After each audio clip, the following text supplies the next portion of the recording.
저는 요즘 두 끼를 먹습니다. 세 끼 안 먹고요. 두 끼만 먹습니다. 아점을 먹고 조금 이른 저녁을 먹는데요. 식사 횟수가 적다 보니까 자연스럽게 한 끼를 먹어도 잘 먹으려고 노력합니다. 한 끼를 먹어도 맛있는 거 먹으려고 하고요. 한 끼를 먹어도 같이 먹는 사람들이 참 중요합니다. 이 잘 먹는다의 의미는 여러 가지로 생각해 볼 수 있을 텐데요. 비싼 음식을 먹거나 많이 먹는 것을 가리킬 수도 있을 것이고, 또 근데 제게는요, 이 잘 먹는다의 의미가 누구와 먹느냐, 어떻게 먹느냐, 이게 참 중요하더라고요. 스몰 토크라는 말이 있습니다. 작은 이제 대화라는 거죠. 가벼운 농담이나 대화를 뜻하는 건데요. 이를테면 어색함을 지우기 위해서 가벼운 농담을 하는 거예요. 가벼운 인사말을 건네는 겁니다. 이 영미권 사람들 보면은요, 낯선 사람들과 쉽게 그 자리에서 이렇게 대화를 하는 것을 봅니다. 마트에서 계산을 할 때도 How are you?라고 이야기하고 가볍게 대화를 하는 거예요. 또 자리가 없으면 쉽사리 자리에 동석해서 처음 보는 사람하고 같이 밥을 먹기도 합니다. 그런데 저는 토종 한국인인가 봐요. 외국에서 공부도 하고 외국 친구들도 많이 있는데도 아직도 그게 불편해요. 잘 안 됩니다. 아무리 맛있는 음식을 먹어도 불편한 사람 옆에 있으면 잘 먹는 것 같지 않습니다. 소화도 잘 안 됩니다. 그런데요, 오래된 친구들과 함께하면 마음이 달라지는 거예요. 내 마음을 편안하게 해주는 그 사람들과 함께하면 식사도 즐겁습니다. 밥을 평상시보다 더 많이 먹게 돼요. 체중을 줄이려고 두 끼를 먹는데 두 끼가 아니라 세 끼, 네 끼를 먹게 되는 거예요. 이렇게 누가 곁에 있는지는 참 중요합니다. 이번 주가 종려주일입니다. 이 1년의 교회력 중에서 가장 예수님 생각 많이 하는 주간이죠. 여러분은 예수님이 얼마나 편하십니까? 예수님과 함께 지난주에 얼마나 식사하셨습니까? 이번 한 주 예수님 곁에 얼마나 머무셨습니까? 우리는 예수님이 우리들의 삶에 얼마나 큰 비중을 차지하고 계십니까? 예수님처럼 낮아지며 섬기며 살아가는 삶, 이것은요, 예수님 알지 못하는 사람들에게는 미련한 일로 보일 수 있습니다. 그러나 우리는 예수님이 가신 길을 따라갈 때, 그분이 먼저 가신 길을 우리는 뒤따라갈 때 세상이 줄 수 없고 알 수도 없는 평안이라는 것을 선물로 얻습니다. 구원받는 우리에게는 십자가가 곧 능력이기 때문입니다. 예수님은요, 가시 면류관을 쓰시고 채찍에 맞아 온몸이 찢긴 채로 십자가에 못 박혀 죽으셨습니다. 오늘 본문 27장에서 사람들의 환호와 영광은 이제 다 사라져 버렸습니다. 이제 아픔만 남았습니다. 그런데 그 고통의 순간 예수님의 곁을 지킨 사람들, 예수님의 옆자리를 지키는 사람들이 있었습니다.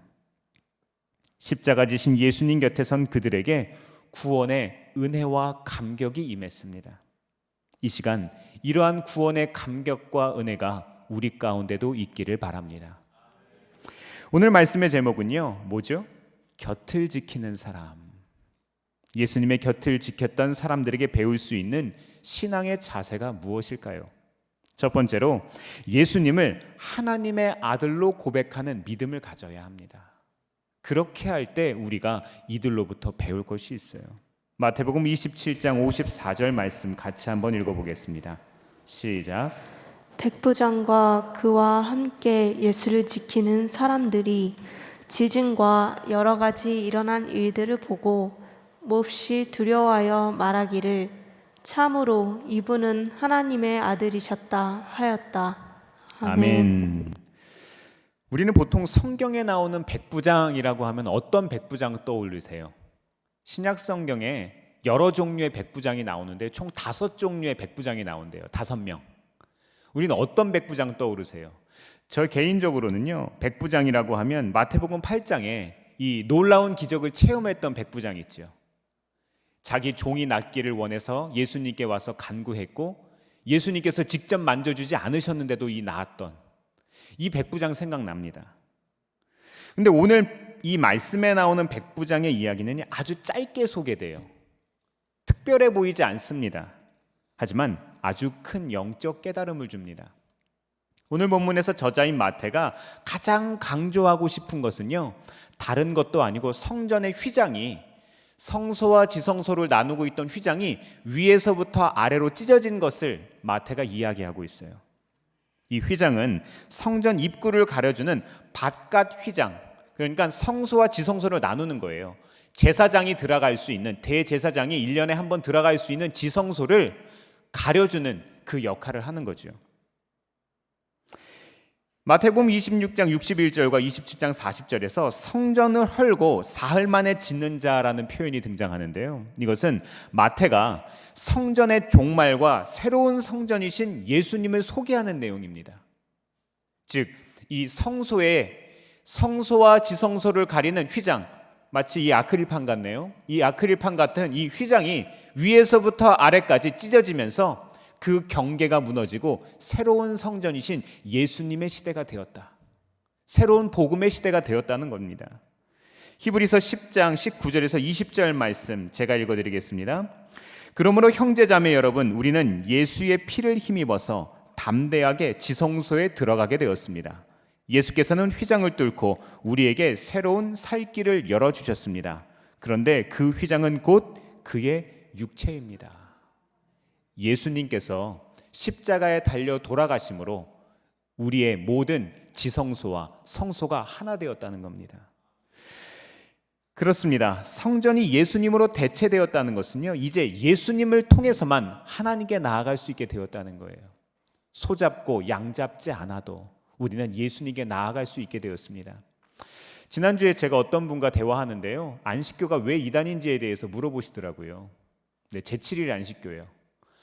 물론 어떤 범주에 따라서는 이단의 경계가 모호하기도 합니다만, 가장 대표적인 것은요, 그분들은 토요일 날, 즉 안식일 날 예배를 드립니다. 안식일 날 예배. 왜 안식일 날 예배를 드리죠? 우리는 왜 주일을 지켜요? 저희 아들들이 물어보더라고요. 왜 주일을 지키는지에 대해서. 우리 왜 주일을 지키죠? 예수님께서 언제 돌아가셨어요? 금요일 날 돌아가셨잖아요. 그렇죠? 그리고서 예수님이 며칠 만에 부활하셨죠? 3일 만에 부활하셨잖아요. 그러면 금, 토, 일, 그렇죠? 주일. 우리는 부활하신 예수님을 믿는 부활의 사람들입니다. 우리는 살아있는 예수님을 믿는 사람들이에요. 그래서 우리는 주일을 주의 날로 기념해서 지키는 겁니다. 우리는 유대 전통에 의해서 안식일을 지키는 게 아니에요. 사실 우리가 안식일을 지키자고 하면 제가 아니라 아론의 후손들이 와서 예배드려야죠. 그렇죠? 제가 아론의 혈통이어야만 예배드릴 수 있는 것 아닙니까? 지금도 소잡고 양잡아야 하는 것 아니에요. 그런데 예수님께서 이 땅에 오셔서 십자가 달려 돌아가심으로 성소와 지성소의 그 경계를 허물어 버리시고 우리에게 온전한 예배를 회복시켜 주셨습니다. 이 백부장을 한번 생각해 보면은요, 백부장은 로마 군인 100명을 다스리는 군인을 뜻합니다. 이 지휘관이었죠. 로마의 기득권이었고 로마 없이는 살아갈 수 없는 존재를 의미하는 사람이었어요. 따라서 이 백부장에게는 누가 신적인 존재예요? 로마의 황제가 신적인 존재인 거예요. 두려움의 대상이 로마 황제입니다. 그런데 이 사람이 예수님의 십자가 사건을 멀리서 지켜보다가 대단히 흥미로운 경험을 하게 됩니다. 성소의 휘장이 찢어지고 땅이 흔들리고 바위가 갈라지고 무덤이 열리는 모습을 보면서 예수님이 진짜 하나님의 아들이라는 것을 깨닫게 된 거예요. 하나님의 아들이신 그 예수님이 지금 내 눈앞에 있다는 그 경험. 사실 본다고 다 믿는 거 아니에요. 사실 만진다고 다 믿어지는 것 아닙니다. 사람들은요, 보여달라고 이야기하고 만지게 해달라고 이야기를 합니다만 보여줘도 안 믿어요. 사실 본다고 만진다고 믿는 게 아니고요, 우리의 마음에 큰 변화, 우리의 마음에 큰 만남, 우리의 마음에 진짜를 만나는 경험을 해야만 우리의 삶이 변화되기 시작합니다. 아이들이 공부 왜 안 합니까? 아무리 좋은 환경과 아무리 좋은 문제집, 아무리 좋은 과외 선생님을 붙여줘도 애들이 공부를 왜 안 해요? 변화가 없으니까 안 하는 거예요. 목적이 없으니까 안 하는 거예요. 마찬가지입니다. 우리의 인생에 목적이 설정돼야만, 우리의 삶의 기준이 회복되어야만 우리의 삶의 변화가 시작됩니다. 마태복음의 저자인 마태는 51절부터 53절까지의 사건을 이 동시다발적인 사건으로 연결해서 이야기합니다. 굉장히 많은 사건들이 짧은 시간에 갑자기 다 일어나게 된 거예요. 이것은 무엇을 뜻합니까? 이 백부장이 부인할 수 없는 하나님의 은혜, 하나님의 역사를 경험했다는 거예요. 우리의 삶에 이런 일들이 일어날 때 있죠. 어려운 일들이 우수수수수 같이 떨어질 때, 내가 감당 안 되는 일들을 갑자기 다 한꺼번에 경험할 때, 세월을 온몸으로 맞을 때 있잖아요. 직장에 새로 취업했는데 직장 상사는 괴롭히고, 가정적으로는 갑자기 부모님이 아프시고, 경제적으로는 어렵고, 내가 투자한 것도 잘 되지 않는 이럴 때 갑자기 어려움들이 마구마구 찾아올 때 우리 어떻게 하냐고요.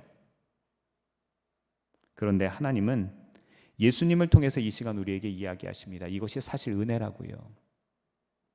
백부장이 자기가 감당할 수 없는 이런 일들을 한꺼번에 경험했을 때, 오늘 백부장은 예수님을 하나님의 아들로 고백할 수밖에 없었습니다. 왜요? 자기가 통제할 수 없거든요. 자기가 책임질 수 없거든요. 자기가 그 모든 것들을 어찌할 수 없다는 자기 사람의 한계를 경험했기 때문에 이 사람은 하나님의 아들을 예수님이라고 고백할 수밖에 없었습니다. 우리도 인생 살면서 참 많은 것을 봅니다. 온갖 것에 마음을 빼앗기고요. 또 두려운 일들을 숱하게 만납니다. 가슴이 찢어지는 것 같은 그런 경험 할 때 있어요. 삶이 통째로 흔들리는 것 같은 그런 경험합니다. 모든 관계가 갈라지는 것 같은 그런 경험 한단 말입니다. 그러나 십자가에 달려 돌아가신 예수님, 그 예수님이 내 삶의 구원자이심을 믿으면 우리의 삶에 변화가 일어납니다. 우리의 삶이 자유케 됩니다. 길이요 진리요 생명이신 예수님이 우리의 삶의 인도자가 되시기 때문입니다. 우리의 삶에 거절할 수 없는, 우리의 삶에 어찌할 수 없는 일들이 찾아올 때 불평하고 낙심하지 마세요. 그런 이들이 찾아올 때 오히려 이 백부장처럼 이 예수님을 하나님의 아들로 고백하면 우리에게 살 길은 있습니다. 사랑하는 성도 여러분, 두렵고 떨리는 마음으로 따라야 할 분, 오직 한 분은 예수님뿐입니다. 두 번째로 예수님을 끝까지 따르는 믿음을 가져야 합니다. 십자가에 달려 고통당하시는 예수님을 보면서 그 자리를 떠나지 못하는 사람들이 있었습니다. 그들은 예수님을 섬기며 갈릴리에서부터 따라왔던 여인들이었습니다. 제자들은요, 예수님 다 버리고 갔어요. 모두 도망쳤지만 이 여인들은 예수님을 떠나지 않았습니다. 죽은 예수님의 몸에 향품을 바르기 위해서 무덤까지 찾아갔어요. 이 일로 인해서 여인들은 부활하신 예수님을 만난 부활의 첫 증인들이 되었습니다. 여인들은 예수님이 고난당할 때 십자가 곁을 지켰습니다. 예수님을 숨을 거두시는 이 절망의 순간에도 그 자리에 머물러 있었습니다. 사실 이 여인들이 자리 지킨 것은요, 대단한 믿음의 결과라고 보아야 합니다. 이 성경에 사람 수를 셀 때 여자와 아이들 세지 않았던 것 기억하시죠? 또 이전에 수가성의 여인이나 예수님의 머리에 이 향유 부었던 마리아를 설교할 때 여자라는 편견이 유대 사회에 어떻게 뿌리내리고 있었는지 충분히 말씀드린 바 있습니다. 게다가 지금 온 나라의 분위기가 어떻습니까? 지금 뭐 하나 잘못하면은 십자가에 나도 매달릴 수 있는 거예요. 나도 붙잡혀갈 수 있습니다. 로마 총독도 손을 다 떼어버렸어요. 이 얘기는 무슨 얘기인가 하면 지금 무법천지입니다. 어떤 남자도 어떤 기득권을 가진 사람이라도 지금은 유대 민족의 반역자가 된 이 예수님 곁을 지켜서는 안 됩니다. 그래서는 안 되는 상황인 거예요. 지금 잘못하면 한패로 몰려서 변명조차 할 기회 없이 소리 소문 없이 죽을 수도 있습니다. 그런데도 예수님을 향한 지고지순한 사랑으로 함께하고 있습니다. 진짜는요, 힘들 때 곁을 지키는 사람입니다. 55절 말씀을 보면 많은 여인들이 멀찍이 지켜보고 있습니다. 어떤 모습 같습니까? 저는요, 이 모습을 보면서 꼭 법정의 증인들 같았어요. 마태는 특별히 3명의 여인들의 이름을 이야기하고 있습니다. 막달라 마리아, 야고보와 요셉의 어머니 마리아, 세베대의 아들들의 어머니 살로메가 소개됩니다. 이 여성을 증인으로 선택하지 않았던 당시의 문화를 고려해 보면은요, 이 마태는 오히려 이 사람들이 증인이 될 수 없음에도 불구하고 너무나도 확실한 증인이라고 이야기를 합니다. 3명을 이야기한 것도 3명의 증인이라는 이 법칙에 의해서 생각해 볼 때 너무나도 확실하다는 것을 이야기하는 거예요.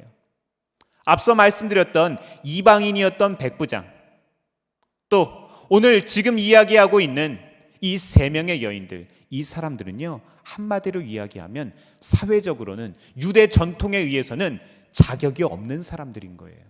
그런데 이 사람들이 어떻게 하고 있습니까? 자격 있는 사람들, 충분히 자격 있는 사람들로 예수님의 곁을 지키고 있습니다. 사랑하는 성도 여러분, 우리가 이렇게 예수님께서 충분히 자격 있다고 말씀하시는 거예요.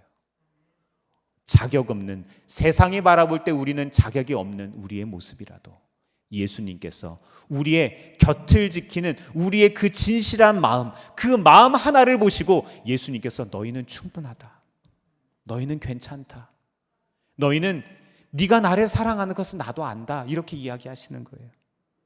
제자들은 부인하고 배신하고 도망쳤지만 이 사람들은 예수님의 죽음뿐 아니라 예수님의 장사까지도, 예수님의 장례의 모든 절차까지도 책임을 지고 있습니다. 마태복음 28장 8절에서 9절 말씀 같이 한번 읽어볼까요? 시작. 여자들은 무서움과 큰 기쁨이 엇갈려서 급히 무덤을 떠나 이 소식을 그의 제자들에게 전하려고 달려갔다. 그런데 예수께서 여자들과 마주쳐서 평안하냐 하고 말씀하셨다. 여자들은 다가가서 그의 발을 붙잡고 그에게 절을 하였다. 아멘. 어떻습니까? 그리스도인으로서 세상 살아가시기 어떠세요? 이 말씀의 여인들처럼 두려운 마음이 들 때 있지 않습니까? 어려운 마음 들 때 있잖아요. 예수님 믿으면서 기쁨도 있지만 믿음과 세상이 충돌할 때는 참 힘듭니다. 참 이겨내기가 어려워요. 두렵지 않습니까? 왜 하필 나냐고, 왜 하필 지금이냐고. 그런데 말입니다. 부활의 예수님을 가장 처음 만난 복, 우리 가정에서 예수님 가장 처음 만난 복, 내 친구들 중에서 내가 가장 먼저 예수님 만난 복, 우리 회사에서 예수님 가장 처음 만난 복, 이것은 우리의 삶의 불편한 부분이 아닙니다. 우리의 삶에 어려우라고 예수님께서 우리에게 허락하신 부분이 아니에요. 이것은 우리의 삶의 부담이 아닙니다. 이것은, 이런 복은 아무에게나 주시는 게 아니에요. 이런 사명 아무에게나 주시지 않습니다. 하나님이 신뢰할 수 있는 사람들에게만 주십니다. 사랑하는 성도 여러분, 이런 복 꼭 받으시기 바랍니다. 이미 이런 복을 받으셨다면 이 복을 귀하게 여기시기를 바랍니다. 데살로니가후서 3장 5절은 이렇게 말씀합니다. 주님께서 여러분의 마음을 인도하셔서 여러분이 하나님께서 사랑하시는 것과 같이 사랑하고 그리스도께서 인내하시는 것과 같이 인내하시기를 바랍니다. 사도 바울은요, 인내와 사랑을 같이 이야기하고 있습니다. 우리가 사랑받은 자로서, 먼저 믿은 자로서 이제 예수님의 사랑을 받고 그리스도인으로서 한 사람의 그리스도는 이제 서게 되었습니다. 그리고 우리의 가정에서 가장 처음 믿은 사람으로서, 직장에서, 친구들 사이에서, 우리의 모든 관계 사이에서 먼저 믿은 사람으로서 사명이 생겼다는 거예요. 그래서 우리가 무엇하는 겁니까? 이름량 찾기 하는 거예요. 주보에 보면은요, 이름량 찾기 교회 소식에 보면은요, 마지막에 이런 말이 있습니다. 사랑한다면 어떻게 해요? 전합시다. 사랑한다면 전합시다. 사도 바울은 인내와 사랑을 같이 사용합니다. 만만치 않은 세상 속에서도 예수님을 사랑하면 인내할 수 있고요, 예수님을 사랑하면 전할 수 있습니다. 사랑하면 곁을 지킬 수 있기 때문입니다. 하나님의 나라는 인내하는 사람의 것들입니다. 끝까지 그 곁을 떠나지 않고 따랐던 여인들처럼 끝까지 예수님의 곁을 지키시기를 바랍니다.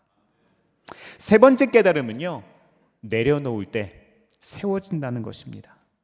십자가 처형 현장에 있던 제자들과 여인들이 어찌할 바를 모르고 있을 때 한 사람이 등장합니다. 장례를 치러야 하는데 아리마대 사람 요셉이 등장합니다.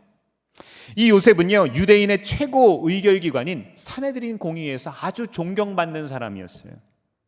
하나님 나라를 기다리던 예수님의 제자라고 오늘 성경은 이야기합니다. 이런 요셉이 예수님의 시신을 거두겠다고 나섭니다. 사실 사회적으로 인정받고 가진 게 많은 사람들, 이 사람들은요, 반대로 이야기하면 어떤 사람들을 아세요? 잃어버릴 게 많은 사람들입니다. 자기가 무언가를 누리고 있다는 것은요, 자기가 손해볼 게 너무 많은 거예요. 저는요, 요즘 참 마음이 편해요. 집이 없으니까요. 집 때문에 갭 투자를 한 것도 없고 집 때문에 대출 받은 것도 없으니 저는 대출 이율 때문에 걱정할 것도 없고요. 너무 속이 편한 거예요. 너무 마음이 좋습니다. 성경은 우리가 알고 있는 이 정경이 있고요, 외경이라는 게 있습니다. 이 정경으로 선택되지 않은 외경이 있는데 카톨릭에서는 이것을 정경의 한 범주로 인정해서 외경도 인정을 합니다. 근데 이제 빌라도 행전이라는 외경에 따르면은요, 이 아리마대 사람 이 요셉이 예수님의 부활 이후에 겪은 이야기들이 나옵니다. 하나의 전승처럼 이어지는 거죠. 예수님의 시체가 예수님의 부활로 사라지자 이 요셉이 시체를 훔쳤다는 혐의를 받고요, 몇 년형을 언도받는가 하면 40년 징역을 삽니다. 40년. 사회적으로 모든 것을 누릴 수 있고 존경받을 수 있고 평안하게 살 수 있는데 예수님 시체 하나 거두었다고, 예수님을 기념하고 예수님을 잘 보내드리기 위해서 그것을 준비했던 이 사람, 아주 선한 의도로 했지만 자기의 인생이 나락으로 가게 되었습니다. 물론 이것이 사실인지 아닌지는 정확히 알 수 없지만 요셉이 자기가 가진 기득권을 내려놓았다는 것은 자명합니다. 요한복음에 보면은요, 같은 시점에 한 사람이 더 등장을 합니다. 요한복음 19장 38절에서 39절 말씀 같이 한번 읽어볼까요? 시작. 그 뒤에 아리마대 사람 요셉이 예수의 시신을 거두게 하여 달라고 빌라도에게 청하였다. 그는 예수의 제자인데 유대 사람이 무서워서 그것을 숨기고 있었다. 빌라도가 허락하니 그는 가서 예수의 시신을 내렸다. 또 전에 예수를 밤중에 찾아갔던 니고데모도 몰약에 침향을 섞은 것을 100근쯤 가지고 왔다. 아멘.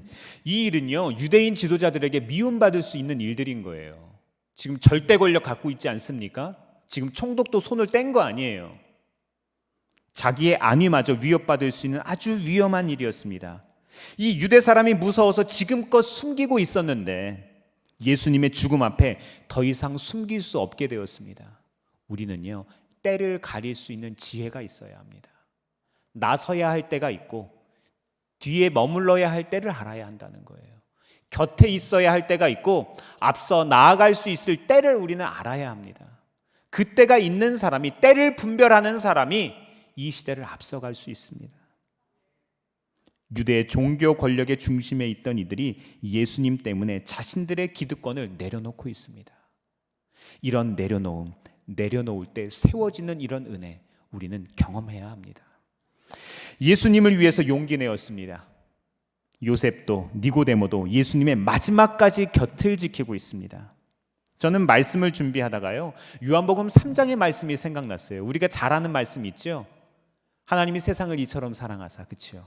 이 말씀이 원래 말씀의 문맥을 가만히 보면은요, 예수님과 여기에 나오는 니고데모의 대화 속에 있었던 얘기인 거예요. 이 위대한 신앙 고백이 니고데모와 예수님과의 대화에서 나왔다는 것, 정말로 감동이 아닙니까? 이 개역개정 버전으로 우리 이 잘 아는 이 구절 한번 외워볼까요? 외우실 수 있겠어요? 네, 한번 외워보겠습니다. 하나님이 세상을 이처럼 사랑하사 독생자를 주셨으니 이는 그를 믿는 자마다 멸망하지 않고 영생을 얻게 하려 하심이라. 아멘. 네, 그렇습니다. 드디어 니고데모는요, 질문하는 사람에서 답을 할 수 있는 사람이 되었습니다. 니고데모는 이제 제자가 되었습니다. 예수님께서 말씀하셨던 하나님 나라의 비밀을 깨닫게 되었습니다. 그 사랑과 은혜를 깨달으니 지금 내 삶의 불편함과 손해는 기꺼이 감수할 수 있게 되었습니다. 하나님의 나라의 것을 중요하게 생각하고 이 땅의 것들을 가볍게 생각할 수 있게 되었습니다. 이렇게 요셉과 니고데모는 예수님의 곁을 지켜 부활하신 예수님의 제자, 부활하신 예수님의 증인이 되었습니다. 사랑하는 성도 여러분, 사실 믿음으로 살아가는요, 이 믿음으로 살아간다는 것은 쉽지 않습니다. 그리스도인으로 살다 보면 손해봐야 하는 일들도 있고요. 그리스도인이라고 말하기 싫을 때가 있어요. 본전 생각 나거든요. 내가 그거 이야기하는 순간 내가 손해보거든요. 불이 감수해야 할 때도 있습니다. 하지만 그런 상황에서도 믿음을 포기하지 않고 살아갈 때 예수님은 우리를 기억해 주시고 구원의 도구로 삼아 주십니다. 갈라디아서 6장 9절은 이렇게 말씀합니다. 선한 일을 하다가 낙심하지 맙시다. 지쳐서 넘어지지 아니하면 때가 이를 때에 어떻게 된다고요? 거두게 될 것입니다. 거두게 될 것입니다. 사랑하는 성도 여러분, 믿음의 선한 싸움을 싸우시기를 바랍니다. 어떤 상황에서도 예수님을 위해서 용기를 내는 믿음의 사람들이 되시기를 바랍니다. 오랫동안 내 소유였던 집 한 채 있다고 한번 생각해 보세요.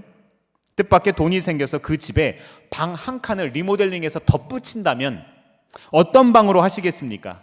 집에 방을 우리가 덧붙일 때 우리가 맨 처음 알게 되는 것은요, 이 덧붙이다가 정확한 표현이 아니라는 거예요. 이 사실 집의 공간을 이용하는 방식이 있지요. 이 집에서 생활하는 방식이 모두 방 한 칸을 덧붙여 붙일 때 다 변하게 되는 거예요. 원래 창고로 쓰던 곳들이 베란다가 될 수도 있고요. 방으로 쓰던 곳들이 거실이 될 수도 있는 거예요. 완전히 집이 리모델링 되는 거예요. 방이 덧붙여지면 기존의 방들도 쓰임새가 달라지고 가족들의 이 공동생활 모습이 다 달라지는 거예요. 1번 방을 쓰던 사람이 2번 방을 쓸 수도 있고요. 2번 방을 쓰던 사람이 3번 방을 쓸 수도 있는 거예요. 물론 개인의 사생활에도 새로운 의미가 부여되게 됩니다. 벽지를 하나 새로 하고 식탁을 하나 새로 두고 소파를 하나 새로 두고 어저께 저희 집에요, 음식물 처리기 하나를 샀어요. 아주 좋은 가격에 당근을 받아서 사게 됐는데 너무 마음에 드는 거예요. 이것을 하나 저희 집에 드리니까요, 원래 거기에 있던 물건은 다른 곳으로 이동하게 되었어요. 이렇게 무언가 방 한 칸이 생기던, 우리의 삶에 어떤 물건 하나를 구입하던 그것으로 인해서 우리의 삶 전체가 영향을 받게 됩니다. 새로운 공간은요, 단순히 집의 서쪽이나 동쪽이 추가되는 것이 아니고요, 건물 자체의 구성을 새롭게 하고 그 안에 사는 사람들의 삶의 모습이 달라진다는 거예요. 제가 이것을 장황하게 왜 설명드리냐고요? 사랑하는 성도 여러분, 오늘 나에게 예수님의 십자가는 어떤 의미입니까? 작은 의미입니까? 아니면 큰 의미입니까? 여러분의 무엇의 곁, 누구의 곁을 지키시겠습니까? 사순절을 보내면서 우리 마음의 집에는요, 예수님과 함께하는 마음의 방이 하나 늘었어요. 종려주의를 지내면서 예수님을 생각할 수 있는 TV가 하나 더 생긴 거예요. 이것은 우리 삶 전체에 영향을 미치는 새로운 공간이 열렸다는 거예요. 새로운 삶의 장이 열렸다는 것입니다. 새로운 방 어떻게 쓰여야 하겠습니까? 우리의 인생 어떻게 달라져야 하겠냐고요. 예수님은 우리의 허물을 위해 찔리셨고 우리의 죄악 때문에 상하셨습니다. 우리의 평화를 위해 징계받으셨고 우리의 나음을 위해서 채찍에 맞으셨습니다. 예수님은 나를 위해 보혈 흘리며 죽으신 사랑의 주님, 하나밖에 없는 나의 주님이십니다. 이제 우리도 예수님 곁에 서서 그 십자가를 나누어 져야 하지 않겠습니까? 이번 한 주 살아가시며 예수님 곁에 머무는 기쁨과 행복, 그 즐거움을 누리시기를 주의 이름으로 축원합니다. 기도하겠습니다.